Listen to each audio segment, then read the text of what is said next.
어, 오늘 봉독했던 계시록 11장 1절에서 13절 말씀을 가지고 여기에 보면은 두 정인, 두 감람나무, 두 촛대라는 표현이 나오지요. 그래서 오늘 두 정인의 사명 이런 제목으로 하나님의 말씀을 나누도록 하겠습니다. 사람이 마지막 죽음을 앞두고 유언할 때에 가장 중요한 말을 하겠지요. 지금 바로 요한계시록 이제 11장의 내용이 그렇습니다. 일곱 천사 나팔 시리즈 중에서 이제 최후의 심판, 일곱 나팔 재앙을 이제 앞두고 그 중간 삽입장의 내용을 우리가 살피고 있는데 그 핵심이 지난주에 말씀 나눈 것처럼 종말론적인 성도의 삶 중에서 첫 번째로는 작은 두루마리가 핵심이었고, 이제 오늘 두 번째 종말론적인 성도의 삶 중에 무엇이 가장 중요하냐 하면 오늘 이제 두 정인 몇 정인이라고요? 두 정인이 오늘 본문을 이해하는데 핵심되는 단어예요. 키워드가 될 수가 있습니다. 자, 그러면 먼저 우리가 본문만 이해해도 여러분 오늘 충분히 은혜가 됩니다.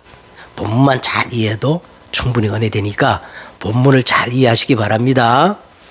자, 먼저 1절을 보세요. 또 내게 지팡이 같은 갈대를 주며 말하기를 일어나서 하나님의 성전과 제단과 그 안에서 경배하는 자들을 어떻게 하라? 청량하라 그랬지요. 자, 이제 예루살렘 이 성전 건물은요, 주 70년경에 이미 무너졌기 때문에 여기서 하나님의 성전이라는 것은 건물을 말하는 게 아니고 영적인 상징을 의미하는 거예요. 네? 그래서 하나님의 성전과 제단과 그 안에서 경배하는 자, 요거를 딱 한 단어로 이렇게 표현하자면 교회의 축복을 말하는 겁니다. 무슨 축복이요? 교회의 축복을 말하는 겁니다. 자, 그 교회의 축복을 얼만큼 누리는가, 그거를 청량해 보라는 거예요. 예? 자, 이제 마지막 때 지난주에는 작은 두루마리를 먹고 소화시키라 그랬고, 이번 주 키워드는 뭐라고요? 교회의 축복을 내가 얼만큼 누리는가, 그거를 청량해 보라는 거예요. 그 이유는 세상과 교회 경계를 확실히 하여 하나님의 성전된 하나님의 백성을 보호하기 위해서, 이 청량의 의미는 이제 확실히 구원해가지고 하나님이 보호하시려고 청량하라는 겁니다. 2절에, 그런데 2절에 보세요. 성전 바깥 마당은, 이거는 교회 밖은 이 말이지, 그죠? 성전 바깥 마당은 청량하지 말고 어떻게 해라? 그냥 둬버리라. 이것은 이방인에게 주어선적 그들이 거룩한 성을 며칠 동안, 42달 동안 짓밟으리라 그랬어요. 자, 여기서 우리가 뭐를 연상하면 되느냐? 노아 홍수 때를 생각하면 돼. 노아 홍수 심판 때에 하나님이 노아에게 뭐를 지어라 그랬어요? 노아야, 너를 위하여, 가족을 위하여, 생명 보존을 위하여 뭐를 지어라? 방주를 지어라. 그래서 방주 안에 있었던 노아 가족은 하나님이 보호하셨지만 방주 밖에 있는 사람들은 전부 심판에 내어준 것을 여러분 기억하시면 돼요. 여러분, 이 방주가 뭐라고 그랬죠? 방주 지어라 그랬는데 이 방주가 뭐라 그랬어요? 교회라 그랬죠? 에? 교회라 그랬어요. 그래서 성전 바깥 마당은 이방인에게 내어주는데 그들이 거룩한 성 42달 동안 짓밟으리라 하셨습니다. 3절로 보세요. 내가 나의 두 정인에게 그랬어요. 드디어 두 정인이 나오지요. 내가 두 정인에게 권세를 주리니 그들이 무슨 옷을 입었어요? 에? 굵은 베옷을 입고 며칠 동안 1260일을 예언하리라. 이 말은 지난주에 나왔던 작은 두루마리 내용을 증거하리라 이 내용입니다. 그들이 땅 위에 주 앞에 서 있는 자 그들이 이제 정체를 얘기합니다. 그들이 누구냐? 그들은 이 땅에 주 앞에 서 있는 뭐라 그랬어요? 두 감람나무와 두 촛대니라. 그러니까 두 정인, 두 감람나무, 두 촛대는 지금 하나를 가리키는 거지요. 그래서 오늘 가장 중요한 주제인 두 정인이 여기 나오는데 이 두 정인이 과연 누구이며 그 사역이 뭘까요? 여기서 막 오만 이단들이 다 거짓되게 해석하는 거예요. 에? 저 신천지는 이 두 정이 또 이만이라 그러기도 하기도 하고 이 다 거짓 새빨간 거짓말이에요. 예? 우리가 성경을 잘 봐야 됩니다.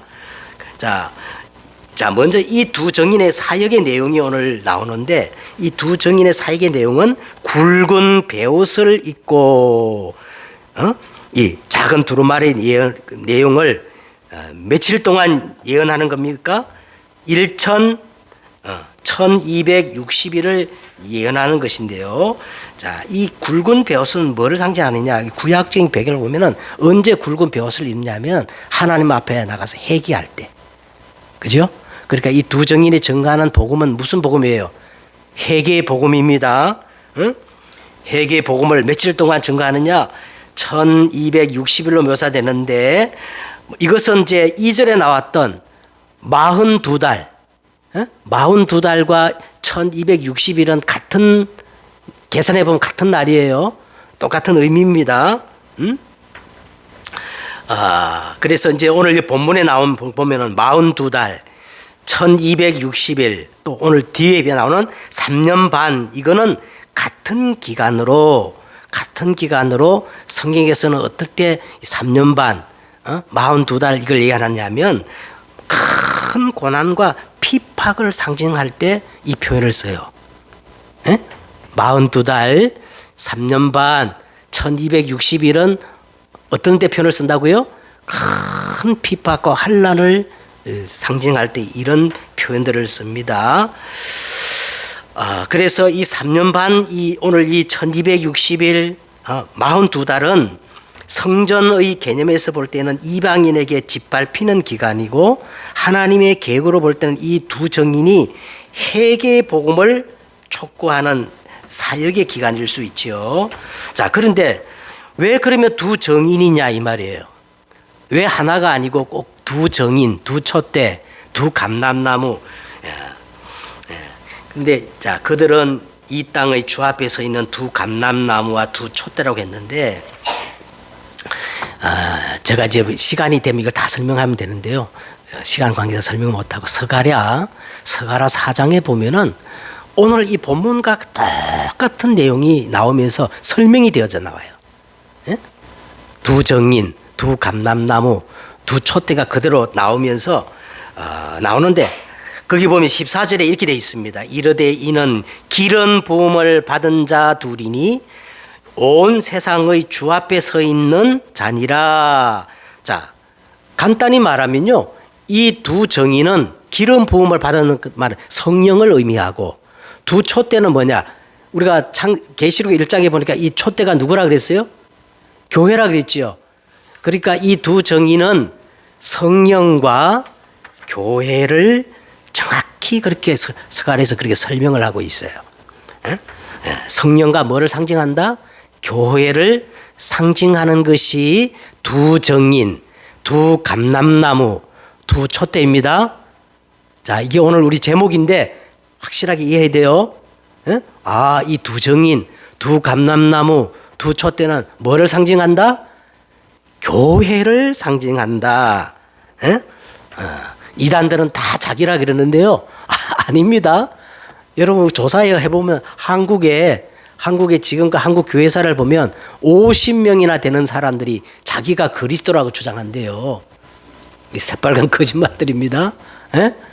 그래서 오늘 이 두 정인은 두 감람나무 두 촛대는 교회를 의미한다 그랬어요.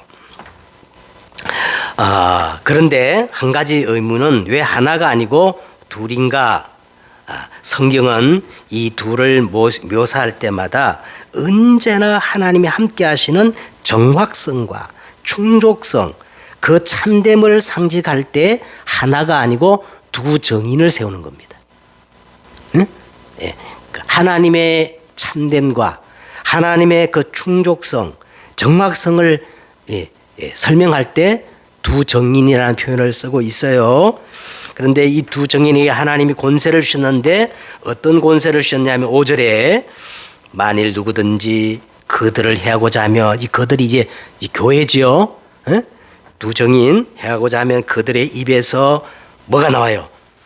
그들의 입에서 불이 나와서 그들의 원수를 삼켜버릴 것이요 누구든지 그들을 해하고자 하면 반드시 그와 같이 죽임을 당하리라. 네? 그 다음에 6절에 그들이 권능을 가지고 자, 그들에게 권능이 있다는 거예요. 가지고 하늘을 닫아 그 예언하는 날 동안 비가 오지 못하게 하고 마치 구약의 엘리야가 그랬죠. 또 권능을 가지고 물을 피로 변하게 하고 이거는 모세가 그랬습니다. 아무 때든지 원하는 대로 여러 가지 재앙으로 땅을 치리로다. 모세가 막 10가지 애굽의 재앙을 내렸잖아요. 마치 그거를 연상하는 겁니다. 그래서 이것은 마태복음 16장에 나오는 예수님께서 교회에게 주신 그 세 가지 권세를 연상시킵니다. 반석 같은 권세, 음부의 권세가 이기지 못하는 권세, 모든 것을 열고 닫을 수 있는 천국 열쇠를 여기서 우리가 연상할 수가 있습니다. 7절을 보세요. 그들이 그 정언을 마칠 때, 이 두 정인이 이제 정언을 마칠 때에 지난번처럼 무적행로부터 올라오는 짐승이 그들과 더불어 전쟁을 일으켜 그들을 이기고 그들을 죽일 터인저. 야, 여기서 좀 우리가 당황스럽고 해석하기 어려운 내용이 나옵니다. 이 두 정인이 정언을 이제 다 마칠 때에 마쳤어요. 마치는데 무적행에서 올라오는 보세요. 무적행으로부터 올라오는 이거는 과거형도 아니고 미래형도 아니고 계속 현재 진행이란 말이에요. 지금도 계속 진행되는 것을 얘기하는 겁니다. 무적행에서 계속 올라오는 이 짐승이 두 정인을 어떻게 해요? 이기고 죽이는 것으로 묘사되고 있는 거예요. 그래서 이게 어렵다는 거예요. 아니 이게 사실이라면 예수님의 말씀이 맞지 않잖아요. 응? 예수님께서 교회를 축복할 때 음부의 권세가 이기지 못할 것이라고 말씀하셨는데 아니 이 오늘 본문의 내용을 보면 무중에서 올라오는 짐승이 지금 교회를 이기고 심지어 어디까지 하는 거야? 죽이기까지 한단 말입니다.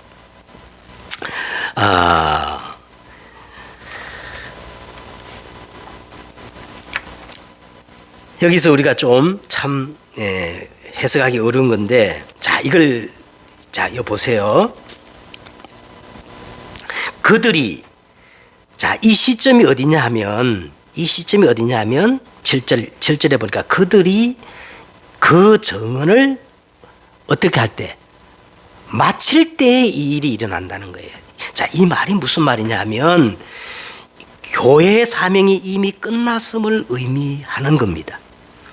여기서 무적행에서 올라온 짐승이 두 정인을 이겨 보이는 것으로 묘사되는 것은 두 정인의 증거가 모두 끝났기 때문에 다시 말하면 은혜의 시대가 끝나고 하나님의 심판만 남아있기 때문에 이제 마지막 심판을 자초하는 짐승의 적대적인 행위가 이제는 공공연히 노골적으로 일어난다는 의미이지 두 정인이 짐승에게 참패한다는 그런 뜻이 아닙니다.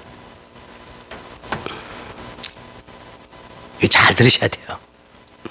그러니까 오늘 키워드가 뭐냐면 그들의 정언이 마칠 때에 교회의 사명이 다 끝날 때에 은혜의 시대가 끝날 때에 이제는 완전히 무정의로부터 짐승이 올라가서 공공연히 이런 역사를 일으킨다는 거예요. 이해갑니까? 그러면 이 무적행에서 올라오는 짐승의 정체가 뭐냐? 뭐 성경은 구체적으로 밝히지 않기 때문에 누구인지는 잘 모르지만 적어도 요한이 이제 요한계시록을 다 7교회 보냈잖아요. 그럼 7교회 성도들은 짐승하면은 다 알아듣는 내용이 있어요. 그때 사람들은 짐승하면 그 짐승. 그래서 영어 성경에 보니까 이 짐승이 관사가 붙어 있어. 그 짐승. 응? 그래 다 알아듣는 내용인데 여기서 말하는 짐승은 다니엘서 7장에 나오는 다니엘 환상 중에 나오는 네 나라를 의미합니다. 바벨론, 페르시아, 알렉산더 제국. 이 다니엘이 미래를 예언하는 데 있잖아요. 로마 제국까지 그 강대국이 일어날 것을 다 예언을 하면서 이 강대국이 복음을 막는 적 그리스도로 이렇게 설명을 하고 있는 거예요. 그래서 무정에서 올라오는 이 짐승들, 계속적으로 올라오는 이 짐승들이 누구를 의미하는 겁니까? 시대마다 나타나가지고 복음을 방해하고 복음을 대적했던 누구를 얘기해요? 적 그리스도를 지금 의미하고 있는 겁니다. 그리고 또 한 가지 왜 교회가 죽는 것으로 이렇게 묘사되었을까? 자, 오늘 보세요. 이 교회 두 정인이 가진 사명은 세상을 물리적으로 심판하는 그런 책임이 아니고 붉은 베옷을 입었다는 말은 뭐예요? 교회는 회개의 복음을 전가하는 책임이기 때문에 외형적으로 짐승에게 물리적으로 지는 것 같고 죽는 것 같이 그렇게 묘사를 하는 겁니다. 알겠죠? 8절을 이제 보세요. 그들이 이제 죽었어. 죽어가지고 그들의 시체가 어디에 있어요?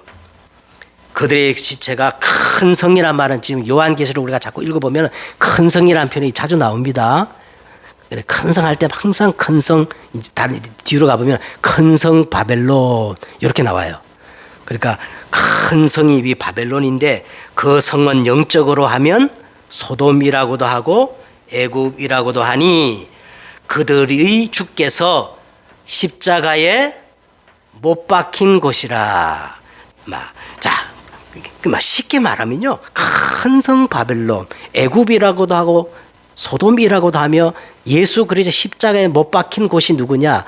이걸 한마디로 말하면 이 세상을 의미하는 거예요. 이 세상을 상징하는 겁니다. 9절에 백성들과 족속과 방언과 나라 중에서 사람들이 그 시체를 사흘반 나오지요? 사흘반 동안을 보며 무덤에 장사하지 못하게 하리로다. 이 두 선지자가 땅에 사는 자들을 괴롭게 한 거로. 땅에 사는 자들이 그들의 죽음을 어떻게 했어요? 이 땅에 사는 자들, 세상 사람들은 그 두 정인의 죽음을 보고 어떻게 했다? 즐거워하고 기뻐하고 서로 예물을 보낼 정도로 이렇게 막 축제의 분위기라는 거야. 축제의 분위기.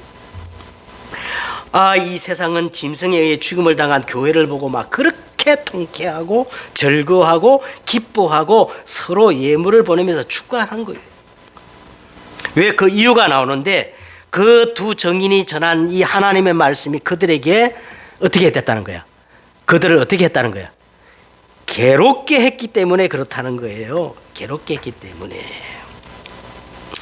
여러분, 왜 이 두 정인이 전하는 그 하나님의 말씀이 그들에게는 복음이 아니고 괴로움이었을까? 왜 그래요? 이유는 단 한 가지. 이 세상은 너의 압이 누구? 이 세상은 다 짐승이 다스리는 짐승에 속한 나라이기 때문에 그렇습니다. 그래서 세상은 절대 교회에 대해서 호의적이지 않아요. 잘 보세요. 세상은요, 다른 종교에 대해서는 시비가 없어요. 불교에 대해서, 유교, 천주교, 이슬람, 무속, 다른 종교에 대해서는요, 시비가 없고 굉장히 너그러워요. 그런데 여러분 MBC 보도를 한번 보세요. MBC PD 수첩이라는 거 보세요. 기독교에 대해서만 예민하고 기독교에 대해서 시비가 있어요. 왜냐하면 영적 전쟁이기 때문에 그렇습니다. 이게 다 우리가 깊이 들어가 보면은 영적인 것 때문에 그래요. 알겠죠? 응? 그래서 세상은 절대 우리 교회에 대해서 호의지지 않아요. 세상은 막 교회가 실패하면 할수록 더 박수를 치고 기뻐하고 즐거워해. 왜? 하나님의 말씀이 그들에게는 뭐예요? 복음이 아니라 뭐예요? 괴로움이기 때문에. 성경이 그랬잖아. 저들이 괴롭게 했기 때문에. 자, 11절에 3일 반 후에 자, 반전이 일어납니다. 11절에 보세요. 그런데 반전이 일어나는데 3일 반 후에 하나님께로부터 뭐가? 생기가 그들 속에 들어가매 그들이 발로 일어서니 구경하던 자들이 크게 두려워하더라. 하늘로부터 큰 음성이 있어 이리로 올라오라 함을 그들이 듣고 구름을 타고 하늘에 올라가니 그들의 원수들도 구경하더라. 자, 여기서 이제 우리 권사님도 많이 들었을 거예요. 휴거라는 거. 어? 휴거. 어? 그래서 이 세대주의자들은 이런 것들을 보고 이제 휴거설을 주장하는데 막 성도들이 이제 두 정인이 구름을 타고 하늘로 올라가다. 그런데 그런 뜻이 아닙니다. 우리는 결코 휴거를 하지는 않아요. 자, 제가 이 두 정의는 뭘 상징한다 그랬어요? 교회를 상징한다 그랬죠. 그래서 우리가 교회를 정확히 이해할 필요가 있어요. 여러분, 교회란 게 뭐냐면 교회의 머리가 누구죠? 교회의 머리는 예수 그리스도예요. 그리고 이 교회라는 것은 예수 그리스도를 구주로 고백하고 예수 그리스도를 영접한 하나님의 자녀들이 다 하나가 되어서 누구의 몸을 이루는 거야? 그리스도의 몸을 이루는 게 교회인 거예요. 그래서 이 교회라는 것은 철저히 그리스도와 연합되고 하나 된 것을 의미하는 겁니다. 그렇다고 할 때 오늘 여기에 나오는 이 내용은 우리 성도를 얘기하는 게 아니라 누구의 사건을 얘기하는 거예요? 예수 그리스도의 십자가와 부활과 예수 그리스도의 성천 사건을 지금 얘기하고 있는 겁니다. 예수 그리스도의 이 십자가와 부활과 성천 사건이 곧 누구의 사건이기 때문에? 우리 성도의 사건이기 때문에 그런 거예요. 자, 그걸 어떻게 알 수가 있느냐? 지금 이 묘사가 예수님의 사건과 똑같은 거야. 예수의 십자가의 죽음과 3일 만에 부활과 성천 구름 타고 올라가 똑같지요? 그 다음에 오늘 우리가 문맥적으로 봐도 같습니다. 앞에 보면은 세상은 예수 그리스도를 십자가에 못 박힌 것이라고 하면서 이 내용이 전개되는 것이기 때문에 이걸 우리는 예수 그리스도의 사건으로 보는 것이 맞습니다. 실제로 예수님이 십자가에 못 박혀가지고 3일 동안 무덤 속에 있을 때 그 반대파들은요, 드디어 이겼다. 막 자축하고 막 승리를 자축했어요. 그러나 3일 뒤에 어떤 일이 벌어졌어요? 예수님께 다시 하나님의 생기가 들어가서 무덤 가운데서 부활해가지고 성천하심으로 예수의 죽음이 패배가 아니라 오히려 그것이 최고의 승리였던 것처럼 이것이 교회의 승리이며 교회가 가지고 있는 예수 그리스도의 정인으로서 죽도록 충성을 상징하는 그런 묘사예요. 그죠? 자, 이제 마지막 13절을 보세요. 그때 큰 지진이 나서 성 10분의 1이 무너지고 지진에 죽은 사람이 7천이라 그 남은 자들이 두려워하여 영광을 하나님 아버지께 돌리더라. 자, 이게 참 또 어려운 해석이에요. 아니, 지금 이 두 정인은 지금 부활해가 성천했잖아요. 그런데 그 남은 자들이 두려워해가지고 하나님께 뭐를 돌렸다는 거야?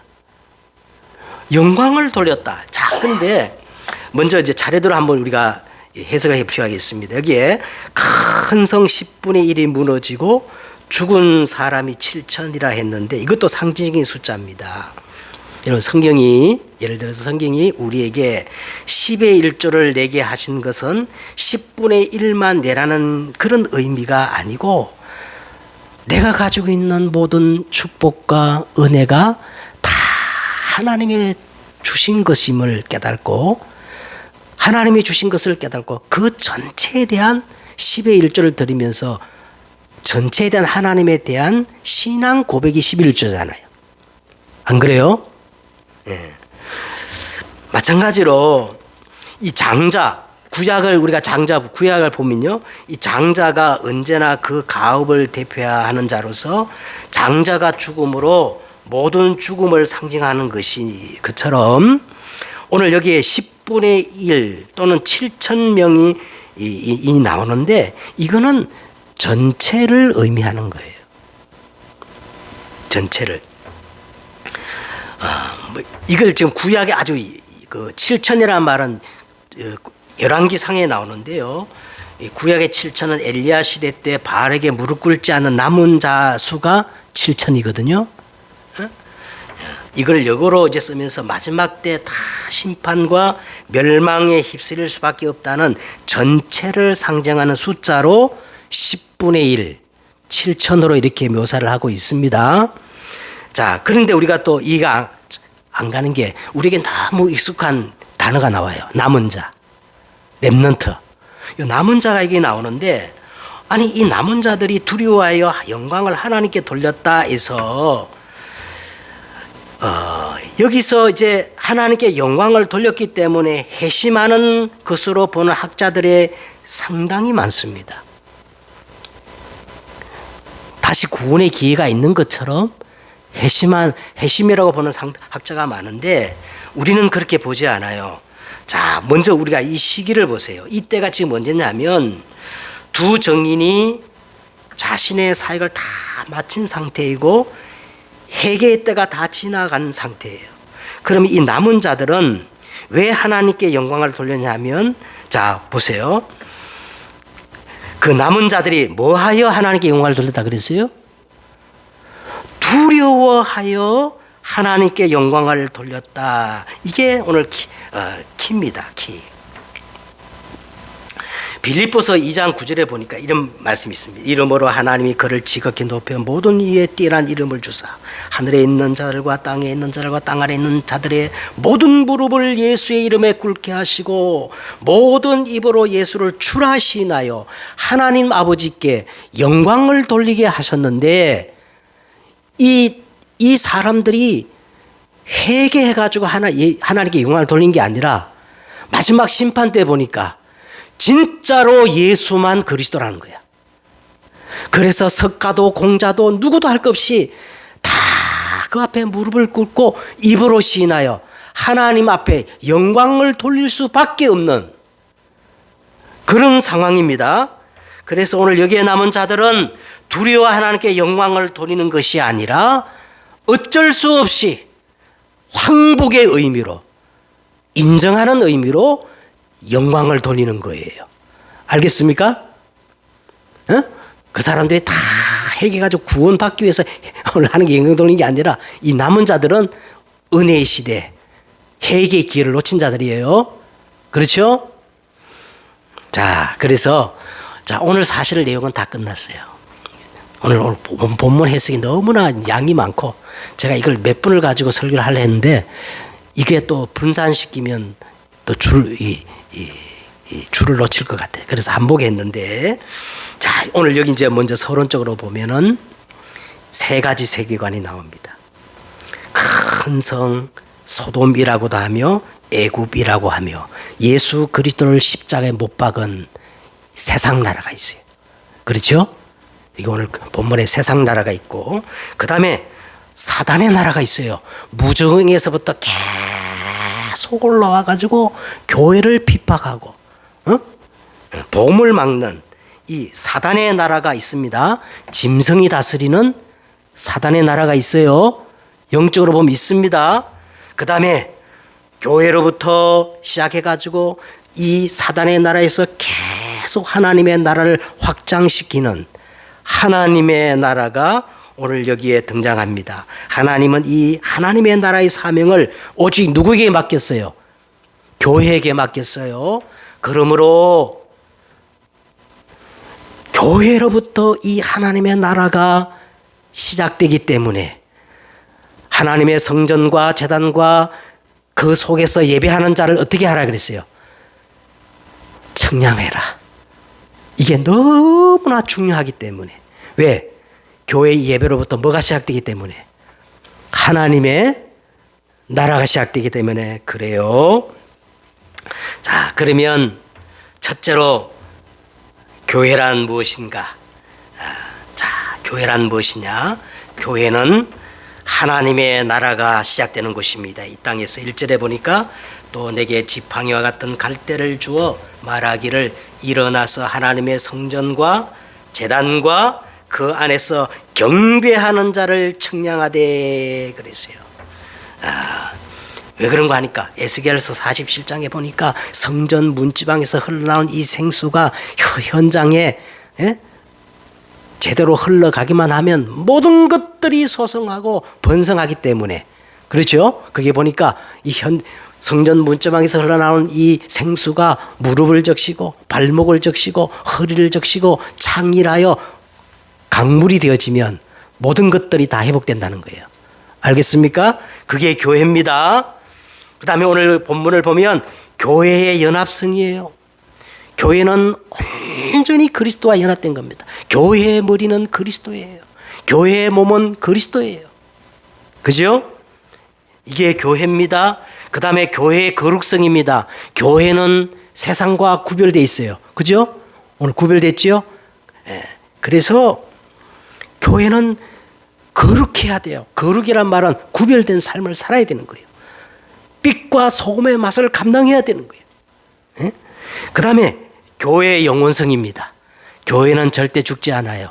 다 나중에 부활해서 하늘로 승천됩니다. 영원하게 됩니다. 그 다음에 오늘 두 번째 보면은 오늘 교회 권위, 그들에게 권세를 주고 권능을 주셨다 그랬는데 여러분 교회의 권세는 뭐냐? 너는 베드로라 내가 이 반석 위에 내 교회를 세우리니. 교회는요 반석이에요. 절대 무너지지 않아요. 음부의 권세가 이기지 못하리라. 교회는 어떤 권세를 가졌느냐? 음부의 권세를 이기는 권세를 교회는 가지고 있습니다. 내가 천국 열쇠를 내게 주리니 내가 땅에서 무엇인지 풀면 하늘에서도 풀릴 것이요 땅에서 매면 하늘에서 매이는 천국 열쇠를 교회는 가지고 있다는 거예요. 그러므로 이 교회가 가지고 있는 세 가지 권세가 어떻게 나타나느냐? 오늘 본문에 보니까 보좌의 축복으로 나타납니다. 하나님의 나라로 나타납니다. 하나님의 나라의 일들로 나타나는 거예요. 그게 뭐냐? 성령이 역사하고 보좌로부터 하늘 군대가 동원되어지고 흑암의 세력이 무너지고 이런 하나님의 나라 일들이 일어날 줄 믿습니다. 마지막 세 번째는 오늘 보니까 교회 사명이 있어. 두 정인의 사명이 있어. 두 정인, 두 감람나무, 두 촛대의 사명이 있는데 여러분 만약 세상에 종교가 없다면요 세상이 어떻게 될 것 같아요? 세상이 아주 막 무질서, 무법천지가 될 겁니다. 그런데 세상에 만약 교회가 없다면 어떻게 될까요? 여러분 세상에 교회가 없다면 재앙을 막을 수가 없습니다. 지금 막 산불 때문에 막 온 나라가 난리가 나고 뉴스를 들어보니까 저 미얀마에 막 지진이 일어나가지고 막 수많은 사람이 죽었다는 거예요. 여러분 제가 예언합니다. 앞으로 더 큰 재앙의 소식들이 막 잇따를 거예요. 그런데 이런 재앙을 막을 수 있는 답을 하나님이 누구에게 줬다는 거예요? 두 정인, 교회에게 주었다는 겁니다. 그러므로 교회는 영적 문제를 해결할 수 있는 왕 같은 권세를 가지고 있습니다. 두 번째, 교회는 유일한 재앙 막는 제사장의 권세를 가지고 있어요. 세 번째, 교회는 하나님 만날 수 있는 새롭고 살 길을 열어서 생명을 살리는 선지자적 사명을 교회만 가지고 있습니다. 이 교회가 가지고 있는 왕, 제사장, 선지자 사명을 우리가 잃어버리면 우리나라에 임하는 재앙을 막을 수 없어요. 저 국회의원들에겐 답이 없어. 대통령에게도 답이 없어. 다른 종에는 답이 없어요. 재앙 막는 유일한 답은 누구에게만 있다? 교회에만 있어. 두 정인에게만 있어. 그래서 저와 여러분은 뭐가 돼야 돼? 망대가 돼야 돼요. 에? 졸고 있는 망대가 아니고 다 깨어가지고 재앙 막는 망대가 돼야 할 줄 믿습니다. 내가 직장 막는 망대다. 직장에 오는 막 재앙 저주를 막는 망대가 나라는 거예요. 이건 보통 말이 아닙니다. 아니 오늘 성경에 보니까 그 권세를 두 정인에게 줬다는 거예요. 마지막 이제 결론을 드리겠습니다. 오늘 좀 긴데요. 교회가 그러면 짐승이 왕노릇하는 이 세상을 어떻게 이길 것이냐. 근데 오늘 본문을 보니까 굉장히 역설적이에요. 참 역설적이에요. 교회가 어떻게 저 무중에서 올라온 저 짐승과 세상을 이길 수 있느냐? 이기는 유일한 방법이 뭐냐? 죽는 거란 겁니다. 오늘 본문의 결론이 그래. 순교를 당하는 것이 최고의 방법이라는 거예요. 여러분 믿어집니까? 그게 최고의 방법이라는 거예요. 그래서요, 누가 총칼을 들이대고 말이야, 너 예수 믿을래 안 믿을래? 그때 아마 우리 권사님 같은 경우는 그럴 거야. 오랫동안 예수 믿었기 때문에 그래 내가 살 만큼 살았어. 그냥 이제 끝장을 보자. 죽여라. 죽이라면 죽여라 할 거야. 그렇게 죽는 건 어쩌면 쉬워요. 왜? 순간이니까. 순간만 내가 그냥 샹 그냥 죽으면 천국이지 하고. 자, 그런데 오늘 두 정인은요, 그 기간이 얼마야? 42달 1260일 3년 동안 날마다 죽는 거예요. 이 순교가 어렵다는 거예요. 믿습니까? 그런데 이게 우리가 진짜 갈보리 십자가의 언약을 붙자는 거라는 거예요. 이게 승리의 길이라는 거예요. 자, 저도 참 절망적입니다. 한마디로 말하면 예수 믿는 게 어려워요, 사실은. 왜? 날마다 스스로 내가 죽어야 되니까. 그 다음에 두 번째 보세요. 그런데 어떤 일이 벌어지느냐? 그런데 3일 반 후에 하나님으로부터 생기가 그들 속에 들어가매 그들이 두 발로 벌떡 일어서며 세상에 구경하는 자들이 크게 두려. 여기서 부활의 권능이 나타난다는 거예요.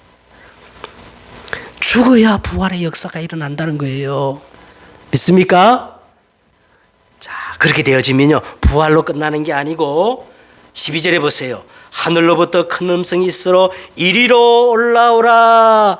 이게 중요한 거예요. 이리로 올라오란 말은 이때로부터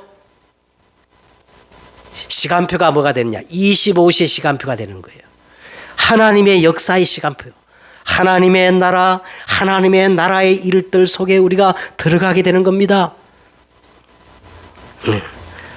이게 교회의 완전한 방법이요, 최후의 승리의 길이다. 참 어렵지요. 오늘 요한계시는 그렇게 얘기하고 있습니다. 에? 교회가 세상을 이기는 방법이 뭐냐? 십자가의 길이요, 부활이요, 그리고 완전 영적으로 하나님의 25시 시간표 속으로 들어가는 것이다. 승리하는 여러분 되시기를 주 예수 이름으로 축복합니다. 하나님 감사합니다. 오늘 우리가 두 정인의 사명을 넉넉히 감당하는 하나님의 자녀들이 다 되어지게 하옵소서. 주 예수 그리스도의 이름으로 기도드렸사옵나이다. 아멘.